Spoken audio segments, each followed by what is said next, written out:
ঈদের দিন সন্ধ্যাবেলা আমি কোথায় ঘুরতে গিয়েছিলাম আর আজকে আমি সারাদিন কি করেছি না করেছি, সো জানতে হলে তোমরা ভিডিওটি অবশ্যই শেষ পর্যন্ত দেখবে। Welcome to তাজেন story. Hi everyone, কি অবস্থা সবার? This is তাজেন from তাজেন story. এই তো চাঁদ রাতেই তো মেয়েদের কি কাজ, রান্না বান্না কাজ শুরু হয়ে যায়। মাকে হেল্প করতে সেখানে মা এখানে দুধ জাল দিচ্ছে, হচ্ছে ক্ষীর রান্না করবে। সেখানে এখন দুধ কিছুটা ঘন হয়ে আসার পরে এখন মা চাল ছেড়ে দিচ্ছে। এইভাবে এরকম ঘন ক্ষীর কার কার খাইতে ভালো লাগে আমাকে একটু কমেন্ট করে জানিয়ে দিও।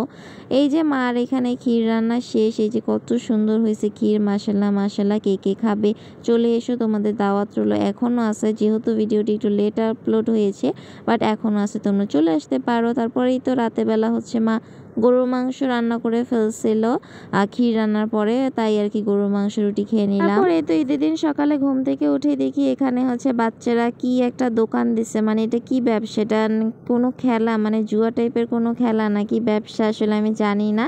তাই ওদের সাথে একটু খেলতেছিলাম। 20 টাকা দিলে নাকি আমি কিছু পাবো, আর না পাইলেও নাকি ওই টাকাটা ওদের হয়ে যাবে। আমি জাস্ট ওদের সাথে মজা করতেছিলাম, আমি তো আর নিবো না যাই পাই।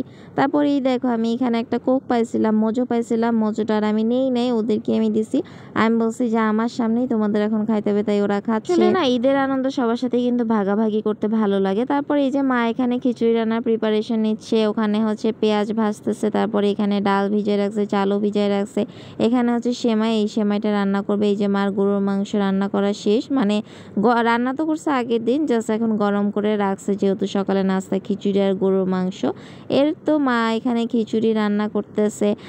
আচ্ছা, ঈদের দিন তোমাদের কেমন কাটলো আমাকে একটু কমেন্ট করে জানিয়ে দিও। কে কী করেছো না করেছো, তো কার কার বাসে কী আয়োজন হয়েছে সেটিও বলে দিও। এই দেখো এর মধ্যে মার খিচুড়ি রান্না শেষ। ভুনা ভুনা খিচুড়ি, এরকম মানে গরম গরম খিচুড়ি আর গরুর মাংস খাইতে কার না ভালো লাগে বলো। তারপর এই তো মা এখানে এখন ঘি দিয়ে দিবে। মার মানে আসলে মারা জানি কেমনে সব এক হাতে করে। আম্মু এগুলো একে একে করতেছে, আর আমি চিন্তা করতেছি যে আমি কি পারবো কখনো এইভাবে কাজ করতে, একের পরে এক রান্না করতে? আমার তো মনে হয় না। তারপরে এই দেখো মা এখানে ঘিয়ের মধ্যে সব মশলা দেওয়ার পরে, মানে তেজপাতা, দারচিনি, এলাচ, এই সেমাইটা ছেড়ে দিছে আর কি। এই সেমাইটা কিন্তু খুব মজা, তোমরা চাইলে ট্রাই করতে পারো।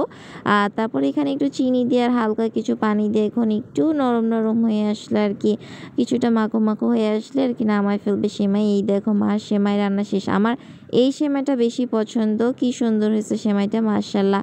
এই তো তারপর আমি এখন নাস্তা করতে বসে পড়লাম। খিচুড়ি, গরুর মাংস। আসলে না ঈদের দিন কিন্তু খুবই গরম পড়ছিল, তাই না? তারপরও তো কি করার বলো, ঈদ তো ঈদই, তাই না? গরম আর ঠান্ডা আর কি বলা যায়। তারপর এখানে হচ্ছে মা রোস্টের প্রিপারেশন নিছে, মানে রোস্ট রান্না করবে, বাট ফুল ক্লিপটা নিতে পারিনি, হাফ নিছি, মানে যেখান থেকে আর কি সব মশলা কষানো শেষ।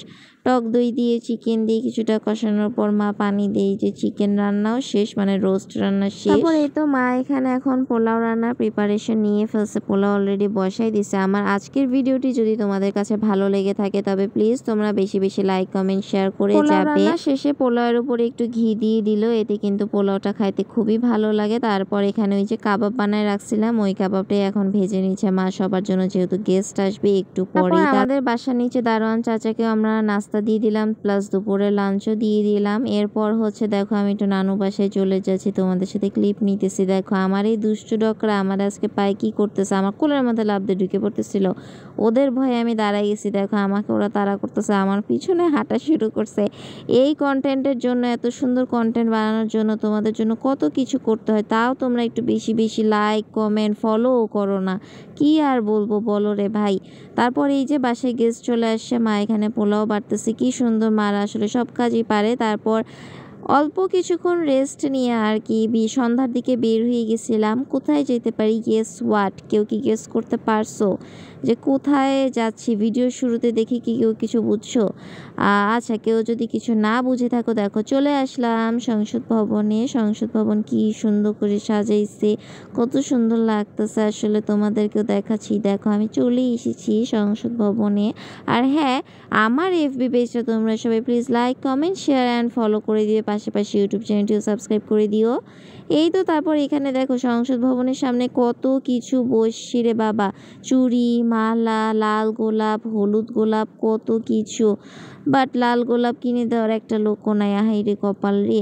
আচ্ছা যাক, মজা করলাম। এই দেখো এখানে কত চুড়ি দেখে তো আমার মাথায় ঠিক ছিল না। তারপর এই যে এখানে হচ্ছে কিসের জানি খাবারের স্টল ছিল। আসলে না, রোজা ভাঙার পরে কোনো কিছু খাবার, বাইরের খাবার খেতে ভালো লাগে না। তারপর দেখো কন্টেন্টের জন্য, কত সুন্দর কন্টেন্ট বানানোর জন্য আমি ঘোড়ার পাশে দাঁড়াইছি। ঘোড়া যদি আমার একটা লাথি মারতো আমার আজকে কী হইতো, তাও তোমরা ভিডিওটা লাইক করবা না, শেয়ারও করবা না। কি আর করার, আমার দুঃখ আর কি বলবো। এই তো দেখো তারপর আমি এখানে একটু লাল চা খেয়ে নিলাম, বিকজ আমার তো চা ছাড়া হবেই না। তারপর এখানে মনে হয় এটা চানাচুর মাখা ছিল, আমি জাস্ট ভিডিও করছি। খাওয়ার ইচ্ছে ছিল বাট ভালো লাগতেছিল না, এত গরম ছিল আর ঈদের দিন কিন্তু ভালোও লাগে না। জাস্ট এই দেখো ঝিলিমিলি বেলুন কত সুন্দর লাগতেছে, আমি কিনতে চেয়েছিলাম। এগুলো কিন্তু নর্মালি 80 টাকা, ওই দিন করছিল 170 টাকা, ভালোই ব্যবসা। যাক, তারপরে এই যে দেখো আবার একটু সংসদ ভবনটা তোমাদের সাথে শেষবারের মতো দেখাই দিলাম। তো আজকের মতো ভিডিওটি এখানেই শেষ করছি, দেখা হবে নেক্সট কোনো ভিডিওতে। আল্লাহ হাফিজ।